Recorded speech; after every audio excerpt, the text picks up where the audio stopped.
ఎక్కడ ఏం పెడదాం అనుకుంటున్నారు చంద్రబాబు నాయుడు గారు? ఎక్కడ ఏం చేస్తాం అనుకున్నారు?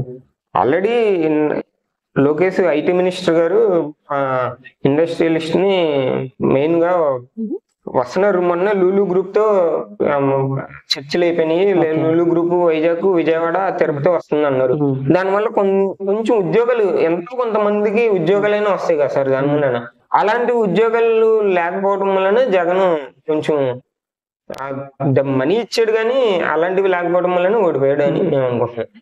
జగన్ దగ్గర ఇన్ని ఆస్తులు ఉన్నాయి అంటున్నారు కదా, ఎందుకు ఆయనకి ఎవరు గ్రిప్ దొరకలేదు? మళ్ళీ ఎందుకు చెల్లి గ్రిప్ తీసుకుని ఆయన రిసీవ్ చేయడం కానీ, ఆయనకి ఇన్ని ఆస్తులు ఎలా వచ్చినాయి, ఎవరి వల్ల వచ్చినాయి, ప్రజల సొమ్ము తెచ్చుకున్నావా, ఏ సొమ్ము తెచ్చుకున్నావా, ఎవరు ఎందుకు ఏమీ అడగలేదు?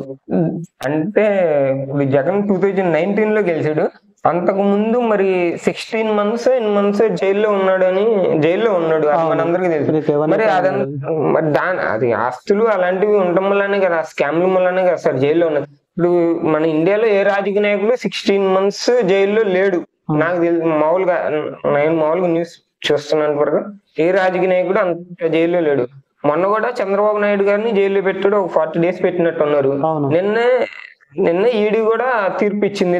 స్కిల్ స్కామ్ లో చంద్రబాబు నాయుడుకి ఏది లేదని క్లీన్ చిట్ ఇచ్చి పంపించేసింది.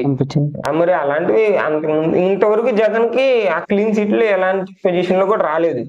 మరి అతను తప్పు చేసినట్టే సార్. అది జగన్ కి ఏమో వాళ్ళ పాత ఆస్తులు ఉండొచ్చు కదా, వాళ్ళ పెద్దవాళ్ళ ఆస్తులు ఉండొచ్చు కదా, వాళ్ళ నాన్న సంపాదించిన ఆస్తులు ఉండొచ్చు కదా.